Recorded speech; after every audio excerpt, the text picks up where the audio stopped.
நான் இப்போ எங்கே இவ்வளோ அவசரமாக ஓடிட்டுருக்கேன்னு பார்த்தீங்கன்னா என் வாழ்க்கையே இதில் தான் இருக்குது. 285 ரூபா 288 ரூபா கிட்ட சேவ் பண்ணி ஆகணும். அப்போ நான் இவ்வளோ ஸ்பீடாக ஓடி ஆகணும்.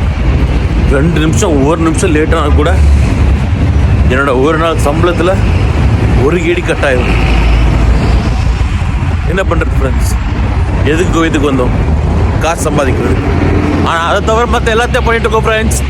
அதோ வண்டியை பார்த்ததோ நம்ம வண்டி வந்துடுச்சு அப்படின்னு நினச்சிட்டு இருந்தால் அது நம்ம வண்டியில் இந்த மாதிரி 2-3 வண்டி கிராஸ் ஆகும். இப்படி வண்டிக்கு வெயிட் பண்ணிகிட்டு இருக்கணும். அப்படி வெயிட் பண்ண முடியாதுன்னா டைமிங்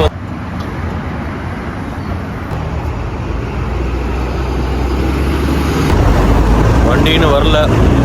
வண்டி வந்துச்சுன்னா போயிட வேண்டியதான். இந்த சைடில் தான் வண்டி வரும்.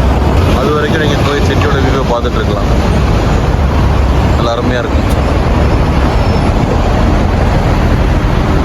மெசேஜ் போட்டு 30 செகண்ட் கூட ஆகல, வண்டி வந்துருச்சு பாருங்க. இப்படி தான் டெய்லி வாழ்க்கை ஓடிட்டுருக்கு. இதை விட்டால் 1 மணி நேரம் டியூட்டிக்குள்ள காசு அப்படியே போயிடும். உள்ளே வந்து பார்த்தீங்கன்னா இப்படி நிறைய பேர் இருப்பாங்க.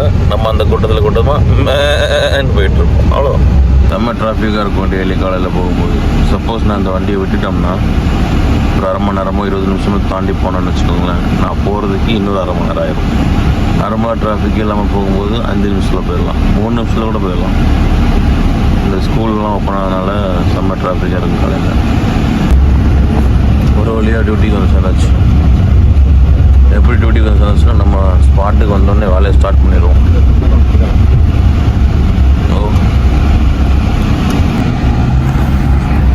இப்படி தான் உட்காந்துட்ருக்கேன். சீட் அப்படி வந்து இதான் லைஃப். வண்டியை விட்டு இறங்கி குடு ஓடி ஓடி ஓடி ஓடி ஓடி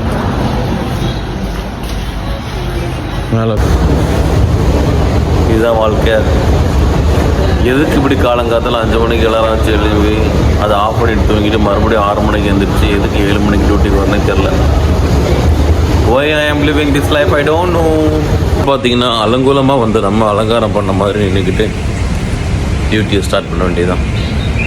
இதுக்கப்புறம் வர்றவங்களுக்கெல்லாம் கும்பிட்டு போட்டுட்டு ஹாய் ஹலோ சொல்லிக்கிட்டு ஆர்டர் எடுத்தோமா, ஆர்டர் சர்வ் பண்ணோமா, ஏதாவது பிரச்சனை வந்து தலைவலி எடுத்து தலையில் வச்சோமா.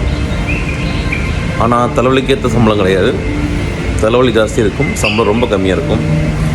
இருந்தாலும் பரவாயில்ல, ஒரு நாள் எதாவது நடக்கும் அப்படிங்கிற ஆசையில் கண்டினியூ பண்ணிகிட்ருக்கேன். நம்ம ரெஸ்டாரண்ட்டோட வெளியே இருக்கிற வியூ எப்படி இருக்குன்னு பார்த்தீங்கன்னா இப்படி இருக்கும். நல்லா அழகான பார்க்கிங்லாம் இருந்துச்சு. இந்த மாதிரி நிறைய கன்ஸ்ட்ரக்ஷன் ஒர்க்லாம் வர போய் பார்க்கிங் இடம்லாம் கம்மியாகி கஸ்டமர்ஸ் வர்றதே ஸ்ப்ளிட் ஆகிடுச்சு, உடஞ்சி போயிட்டாங்க. உங்களுக்கே தெரியும், உங்களுக்கெல்லாம் எதுவுமே வசதியாக இல்லைன்னா அந்த இடத்துக்குலாம் வரமாட்டாங்க. பரவாயில்ல. இந்த சுற்று வட்டாரத்தில் பார்த்தீங்கன்னா சுற்றி எதுவுமே இருக்காது. சின்ன சின்ன கடைகள் எதுவுமே இருக்காது. அப்படியே சின்னதாக சாப்பிட்ணுன்னு தோணுச்சுன்னா கூட நம்ம கடையிலே தான் ஆர்டர் பண்ணி சாப்பிட்டுக்கணும். 60% டிஸ்கவுண்ட் கொடுக்க போவாங்க ஒவ்வொரு ஃபுட்டுக்கும். அதில் பக்கத்தில் ஏதோ மதுரான்னு ஒரு ரெஸ்டாரண்ட் இருக்குது. இப்போதைக்கு ஏதோ ஒரு ரெஸ்டாரண்ட்டில் நம்ம ரெஸ்டாரண்ட் தான். அங்கேருந்து இப்போதைக்கு ஆர்டர் பண்ணி சாப்பிட்றது. ஓகே ஃப்ரெண்ட்ஸ், பாய். இப்படி டியூட்டி கண்டினியூ பண்ணுவோம். இதுக்கப்புறம் 5 மணிக்கு பஞ்ச் அவுட் பண்ணிவிட்டு வீட்டுக்கு போயிடுவேன். போனதுக்கு அடுத்த வேலையை பார்க்க ஆரம்பிச்சிடுவேன். பாய்.